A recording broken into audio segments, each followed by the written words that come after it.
Assalamualaikum warahmatullahi wabarakatuh. Bismillahirrahmanirrahim. Alhamdulillahi rabbil alamin.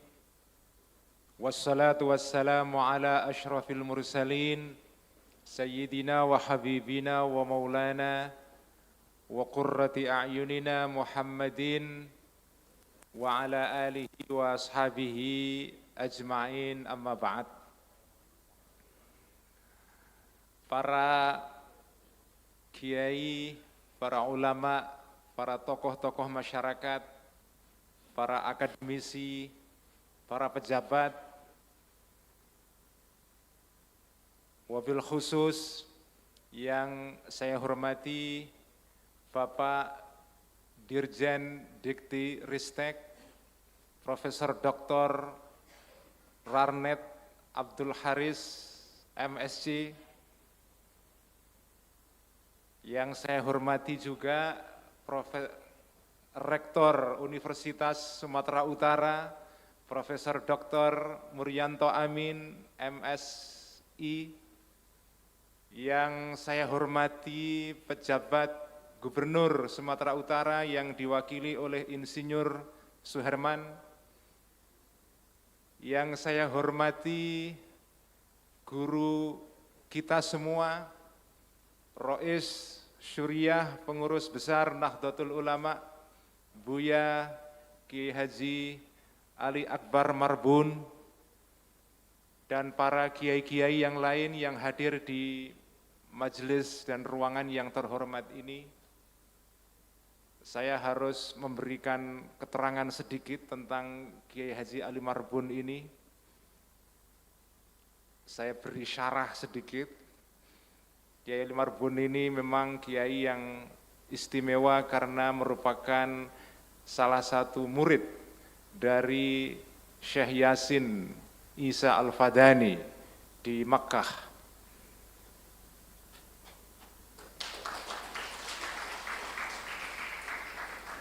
Saya sengaja menyebut data ini karena ini untuk mengingatkan semua bahwa ilmu Islam yang berkembang di Nusantara itu ilmu yang punya dimensi global.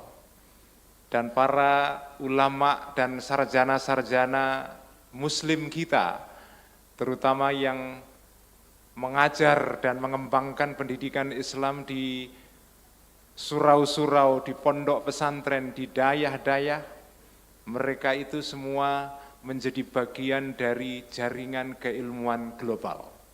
Karena tema kita pada hari ini adalah tema tentang tantangan global.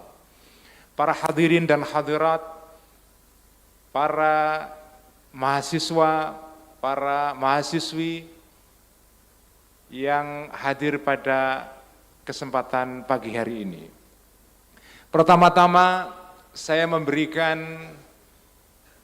atau mengucapkan terima kasih dan apresiasi yang setinggi-tingginya atas kerjasama untuk menyelenggarakan seminar pendahuluan konferensi humanitarian Islam yang pada hari ini dilakukan di Universitas Sumatera Utara. Terima kasih kepada Pak Rektor, Pak Muryanto Amin, yang sudah menyediakan ruangan yang sangat baik ini.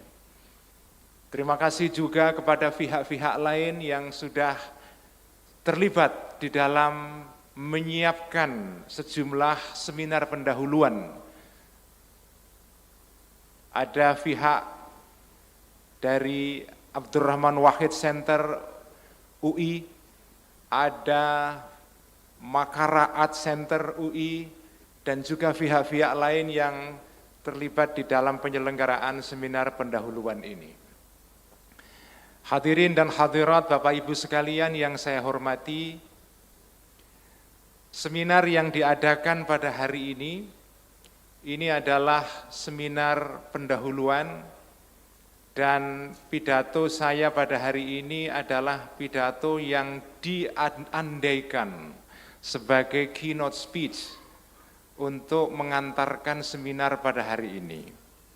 Sebetulnya saya tidak layak berdiri di podium ini, yang seharusnya berdiri di podium ini adalah Ketua Umum Pengurus Besar Nahdlatul Ulama, yaitu Kiai Haji Yahya Khalil Stakuf.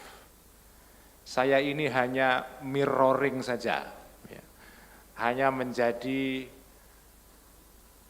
wakil yang mencerminkan atau melakukan mirroring terhadap Kiai Haji Yahya Khalil Stakuf. Beliau tidak bisa hadir pada pagi hari ini dan beliau berkirim salam kepada semua hadirin dan hadirat yang hadir pada pagi hari ini.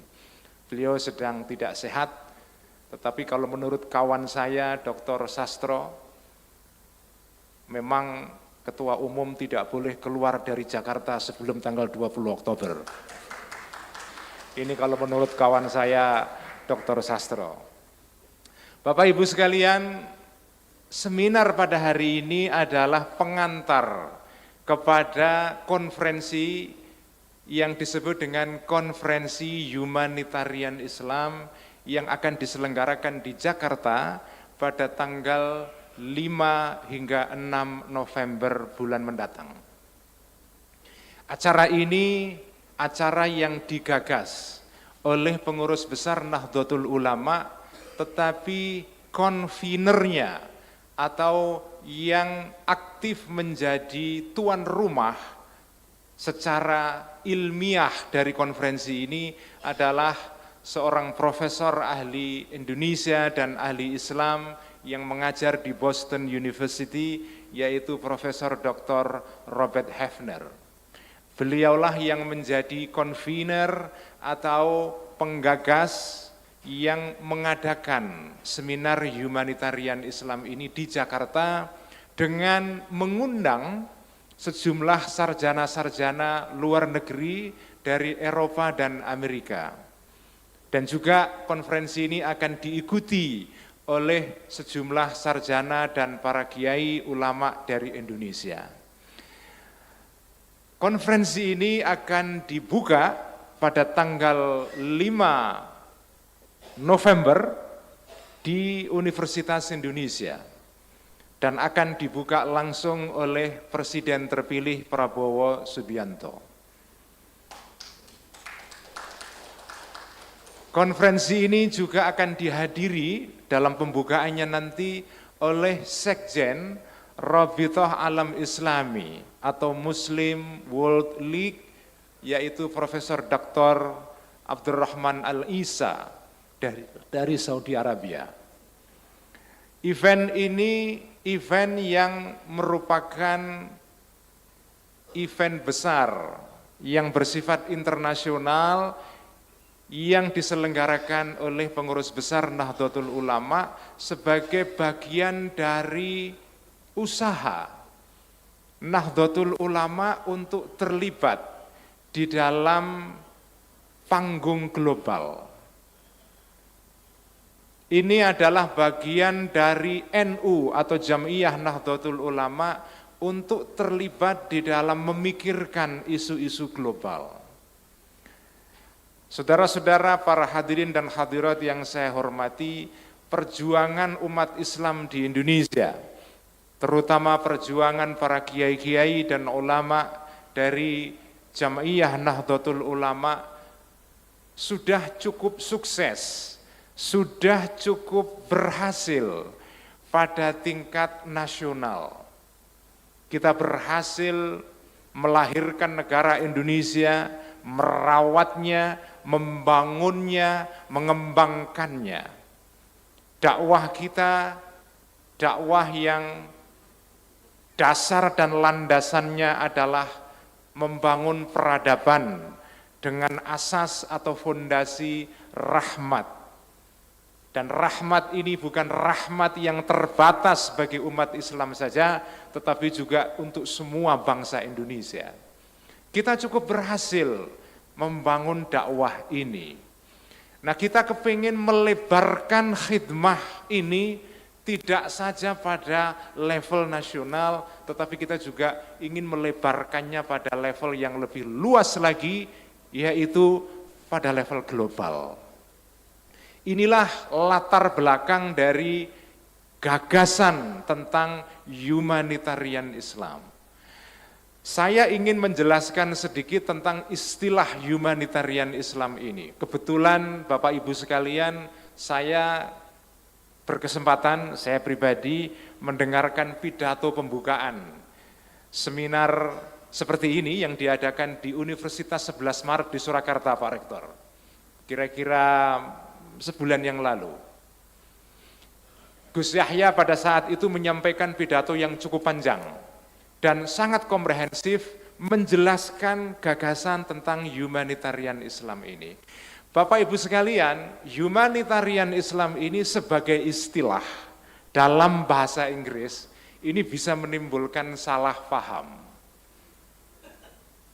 Istilah humanitarian Islam ini artinya Islam yang bersifat kemanusiaan. Istilah ini seolah-olah mengimplikasikan, menyiratkan seolah-olah ada Islam yang tidak humanitarian. Padahal bukan itu artinya. Inti ajaran Islam adalah ajaran yang humanitarian, yang membawa maslahat bagi manusia seluruhnya. Wa ma arsalnaka illa rahmatan lil alamin. Inti dari ajaran Islam adalah ajaran yang humanitarian Islam. Jadi tidak ada aspek dalam ajaran Islam yang tidak humanitarian. Nah, istilah humanitarian Islam ini Bapak Ibu sekalian, ini sebetulnya terjemahan bahasa Inggris dari bahasa Indonesia, yaitu Islam untuk kemanusiaan. Al-Islam lil insaniyah. Hanya saja ketika Islam untuk kemanusiaan ini mau diterjemahkan ke dalam bahasa Inggris, itu secara harafiah terjemahannya mestinya adalah Islam for humanity. Islam untuk kemanusiaan. Tetapi menurut orang penutur bahasa Inggris yang asli, ya, bukan yang KW, menurut rasa dan cita bahasa Inggris yang asli, kalau menggunakan istilah Islam for humanity, itu kesannya seolah-olah, ini menurut cerita Gus Yahya, saya hanya meriwayatkan saja. Dan insya Allah riwayat saya ini sahih. Ya. Menurut penutur asli bahasa Inggris ini, kalau kita menggunakan istilah Islam for humanity, itu seolah-olah maknanya adalah ini mau mengislamkan umat manusia seluruhnya di muka bumi ini. Ini bisa menimbulkan kesan yang buruk di mata orang-orang non-muslim, terutama di barat. Dan harus dihindari kesan buruk seperti ini. Karena dakwah itu tidak boleh mengesankan, menimbulkan citra buruk. Kita kepingin menyebarkan Islam yang citranya baik. Oleh karena itu dicari akal bagaimana menerjemahkan dalam bahasa Inggris yang kira-kira itu cocok dengan cita bahasanya orang-orang penutur bahasa Inggris asli. Lalu ditemukanlah istilah humanitarian Islam. Yang itu sebetulnya adalah terjemahan dari Islam untuk kemanusiaan. Al-Islam lin insaniyah. Jadi Bapak Ibu sekalian, kalau mendengar istilah humanitarian Islam ini, jangan melupakan asbabun nuzulnya ini. Cerita di balik terjemahan ini. Dan jangan dilepaskan dari konteks asalnya. Aslinya humanitarian Islam ini adalah istilahnya adalah Islam untuk kemanusiaan. Para hadirin dan hadirat, para peserta seminar yang saya hormati, apa makna dari humanitarian Islam ini? Dan kenapa kita mengaitkannya dengan tantangan global? Bapak Ibu sekalian, agama Islam itu agama yang sangat sadar dengan konteks geopolitik global. Kalau Anda ingat, ini saya ingin memberikan catatan sampingan sedikit, saya sengaja pidato hari ini tidak menggunakan teks Pak Dirjen ya. Itu untuk membedakan antara kiai dengan pejabat ya. Karena kalau pejabat itu harus pakai teks ya. Karena kalau keluar teks nanti bisa disemprit oleh atasannya ya. PBNU tidak ada teks ya. Karena kiai-kiai itu kalau pidato pakai teks itu malah tidak bebas ya. Buruk pidatonya nanti malah itu. Saudara-saudara sekalian, agama Islam adalah agama yang sadar tentang konteks global. Anda ingat di dalam Al-Quran, ini menarik sekali. Di dalam Al-Quran itu ada surat yang namanya adalah surat Ar-Rum. Apa itu artinya Ar-Rum? Ar-Rum artinya Romawi. Di dalam Al-Quran itu ada surat yang judulnya adalah Romawi. Romawi atau Ar-Rum itu nama sebuah kekuasaan besar yang berpusat di Bizantium Timur yang sekarang itu adalah Turki. Sebelum pecah menjadi Romawi Timur dan Romawi Barat, itu Romawi itu adalah Bizantium di kota Istanbul atau Konstantinopel sekarang. Dulu namanya Konstantinopel, kemudian ketika dikuasai oleh umat Islam berubah menjadi Istanbul. Ar-Rum artinya adalah Romawi. Dan kita baca dalam pembukaan ayat ini. Ar-Rum, Alif Lam Mim, Ghulibatir Rum, fi adnal ardi, wa hum min ba'di ghalabihim sayaglibun. Ayat ini menjelaskan tentang suatu situasi global pada saat itu. Ayat ini adalah ayat Makkiyah, turun di Makkah. Pada saat Nabi memulai karir dakwahnya sebagai seorang Nabi di Makkah, pada saat itu terjadi persaingan global antara dua kekuasaan besar di kawasan Timur Tengah, yaitu negara Persia dengan negara Romawi. Mereka terlibat di dalam perang yang berlangsung ratusan tahun. Perang yang satu menang, satu kalah, kadang-kadang yang menang Romawi, kadang yang menang Persia dan seterusnya. Nah, pada saat ketika Nabi di Makkah itu terjadi peristiwa Persia, negara Persia menang atas Romawi. Umat Islam sebagai bagian dari umat yang mewarisi tradisi Nabi Ibrahim, simpatinya sebetulnya itu lebih kepada Romawi karena Romawi mengikuti agama Kristen. Sesama ahlul kitab. Umat yang menerima kitab, wahyu dari Allah Subhanahu wa taala. Umat Islam ibarat nonton bola, itu yang didukung adalah Romawi ketika itu. Ketika terjadi perang Persia menang, orang-orang Islam pengikutnya Nabi yang ketika itu masih sedikit, itu mana Persia menang, Romawi kalah. Lalu turun wahyu kepada kanjeng Nabi, wahai umat Islam, hari ini fi adnal ardi, di kawasan yang dekat dengan Jazirah Arab. Tetapi wahum mim ba'di ghalabihim sayaglibun. Mereka orang-orang Romawi setelah kalah, mereka sayaglibun, akan menang. Dan terjadi beneran, tidak lama setelah itu Romawi menang. Ini bagian dari mukjizat Quran yang memprediksi situasi di masa depan. Bapak Ibu sekalian, saya tidak akan membicarakan ayat ini dari sudut mukjizatnya.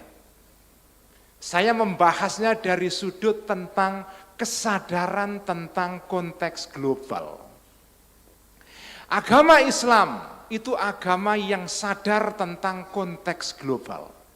Karena agama Islam adalah agama yang sifatnya universal. Universal artinya dari kata universe artinya alam raya. Agama yang diturunkan untuk semua orang. Wa ma arsalnaka illa rahmatan lil alamin, bukan lil Arab. Agama Islam diturunkan bukan lil Arab saja, dan juga bukan lil Indonesiin saja, bukan lil Hindiyin saja, orang-orang India, bukan. Agama Islam diturunkan lil alamin, untuk semua orang, dan itulah sebabnya Islam agama universal. Punya kesadaran global tentang situasi global pada zamannya. Bapak Ibu sekalian, kesadaran tentang konteks global ini penting sekali. Ini kesadaran yang dimiliki oleh Kanjeng Nabi Muhammad Sallallahu Alaihi Wasallam. Perbedaan antara agama Islam dengan agama Kristen adalah dalam satu hal. Agama Kristen yang dibawa oleh Nabi Isa alaihi salam atau Yesus itu turun persis di tengah-tengah peradaban Romawi, yaitu di Palestina, yang lokasi secara geografis Palestina ini dekat dengan negara Romawi atau Bizantium Timur.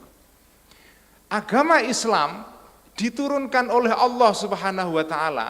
Kita tidak tahu hikmahnya apa, tapi saya menduga hikmahnya ini pasti karena pertimbangan geopolitik. Islam diturunkan oleh Allah Subhanahu wa taala bukan di kawasan yang dekat dengan imperium besar ini, agak jauh, di Makkah Al-Mukarramah. Lokasi Makkah ini jauh dari Romawi maupun Persia. Raja-raja Romawi dan Persia pada zamannya itu tidak tahu secara detail sebetulnya kota Makkah itu apa, karena pinggiran. Itu seperti kalau Medan begini, itu mana daerah yang pinggiran sekali, itu di pinggiran yang orang Medan pun tidak tahu kira-kira desa apa itu. Kira-kira apa Pak Kiai?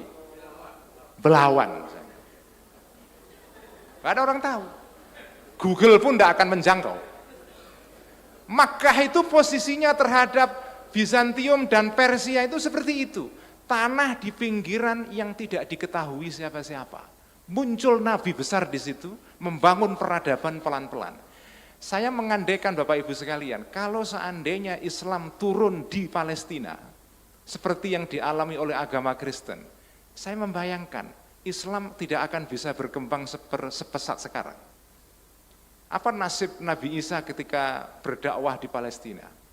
Tidak lebih dari 3 tahun kemudian dakwahnya dihancurkan oleh kekuasaan Romawi ketika itu.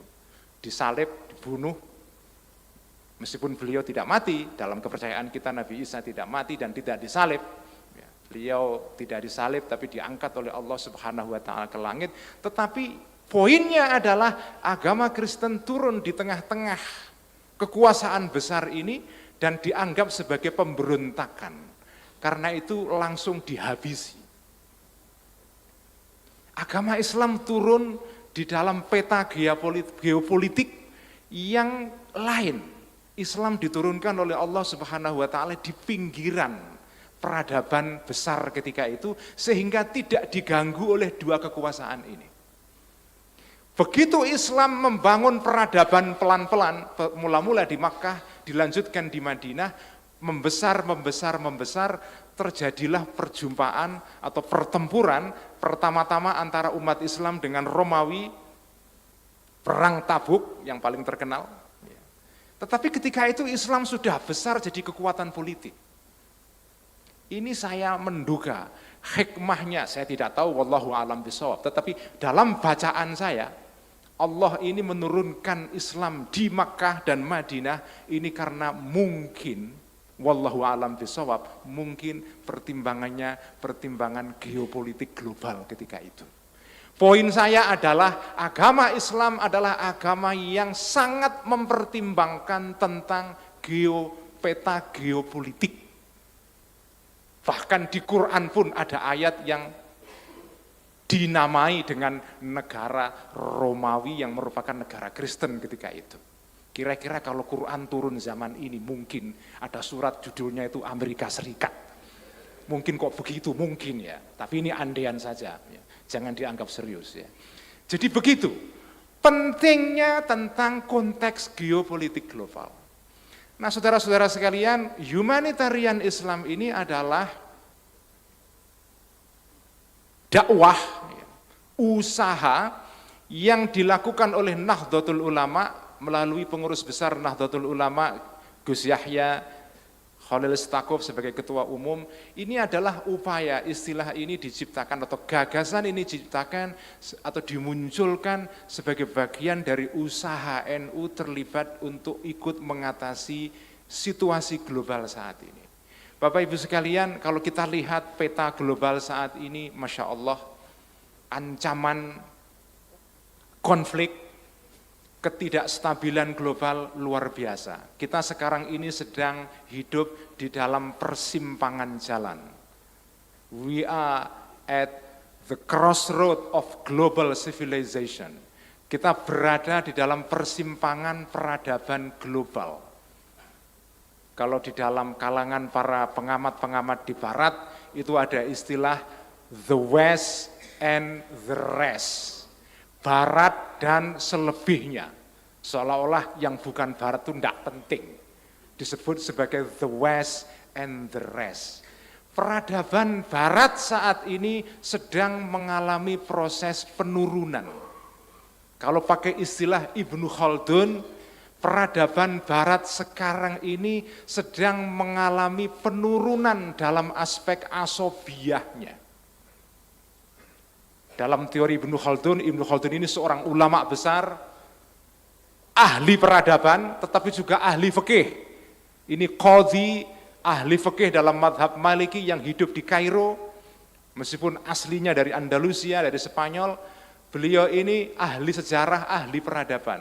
Ibnu Khaldun mengatakan, peradaban itu naik turunnya ditentukan oleh asobiyah. Asobiyah itu apa? Unsur perekat yang membuat peradaban itu hidup. Ketika sebuah peradaban asobiyahnya kuat, peradaban itu kelihatan seperti anak muda yang sedang menyala-nyala semangatnya. Itu kelihatan. Ini tidak saja berlaku pada peradaban. Sebuah organisasi itu kalau sedang kuat asobiyahnya, itu kelihatan semangat semua aktivisnya itu. Kantornya itu aktif ya. Aktivis-aktivisnya hidup, kegiatannya banyak seperti PBNU sekarang. PBNU sekarang ini asobianya sedang menyala-nyala ini. Tapi kalau organisasi itu lagi menurun asobiahnya, itu kelihatan seperti lampu yang sedang mau padam. Kita masuk kantornya itu merasa seperti kuburan mati. Lampunya cuma 5 watt. Rapat ya kadang-kadang rapat, kadang-kadang tidak. Itu kelihatan. Perguruan tinggi juga begitu. Wah ini USU ini saya lihat tadi Pak Muryanto masuk USU ini kok kelihatan asobiahnya lagi hidup ini. Ya. Kerasa masuk gedungnya itu semangat gitu. Ya. Perguruan tinggi kalau asobiahnya sedang turun, kerasa sekali. Lampunya ada yang mati, ada yang tidak. Ya. Wattnya ya minti-minti kalau bahasa Jawanya ya. Nah menurut Ibnu Khaldun, peradaban itu kalau sedang kuat, itu asobiyahnya kuat. Nah negara barat saat ini itu sedang mengalami penurunan asobiyah. Lalu ada peradaban baru yang sekarang asobiyahnya menyala-nyala. Peradaban di timur yaitu Cina, Korea, Cina dan bangsa-bangsa di timur. Dan kita ini bagian dari bangsa-bangsa timur ini asobiyahnya lagi naik. Nah ketika terjadi transisi dari peradaban lama yang semula kuat kemudian turun menuju kepada peradaban baru yang sedang muncul, itu terjadi ketidakstabilan. Sekarang kita hidup di konteks itu saudara-saudara. Kita ini hidup di zaman ketika terjadi transisi, yang lama sedang pudar, yang baru muncul tapi belum kelihatan secara jelas sosoknya. Kita sedang mengalami transisi. Nah, transisi ini biasanya dicirikan atau ditandai dengan situasi yang tidak stabil. Perang di Ukraina, ketidakstabilan di Timur Tengah, di Palestina, di Gaza, ketegangan yang terjadi di Taiwan, di Laut Cina Selatan, dan di kawasan-kawasan dunia yang lain ini sebetulnya ini bukan sekadar gejala politik biasa. Ini gejala transisi peradaban. Tanda-tandanya adalah dunia mengalami ketidakstabilan di dalam berbagai sektor.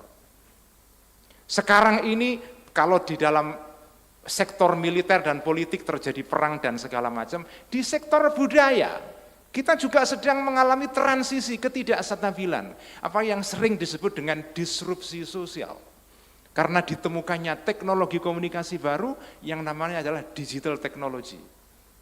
Itu menimbulkan disrupsi. Apa disrupsi itu? Disrupsi itu gangguan.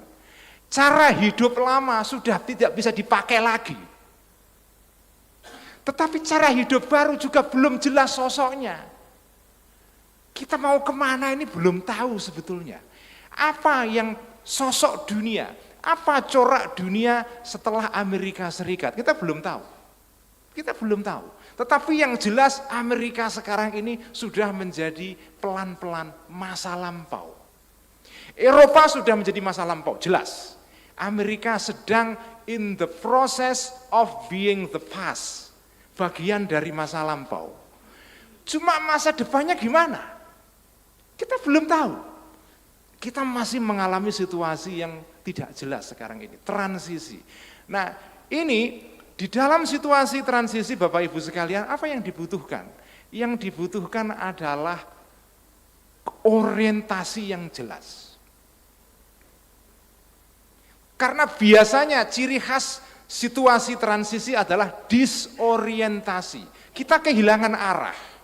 Kita mau kemana tidak tahu. Kita ini setelah era Amerika, ya, the American era ini, apakah kita akan memasuki Chinese era, Korean era? Kita nggak tahu. Kemarin diumumkan pemenang hadiah Nobel dalam bidang sastra. Anda tahu siapa? Seorang penulis Korea perempuan. Jarang sekali ada pemenang hadiah Nobel sastra dari luar Amerika dan Eropa. Kemarin Korea menang. Apakah ini menandai bahwa peradaban dunia akan bergeser ke timur? Kita tidak tahu.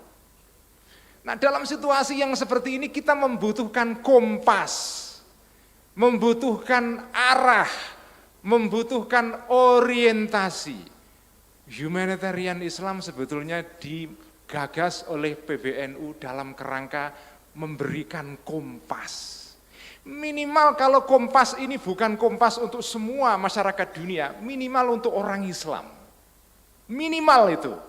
Kita sekarang ini kompas kita adalah ingin membawa Islam sebagai rahmat untuk semua orang, manusia tanpa melihat latar belakangnya.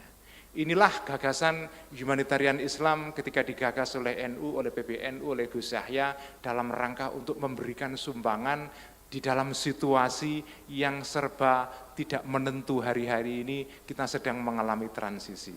Ini yang bisa saya sampaikan, mohon maaf jika ada kekurangan dan kekhilafan.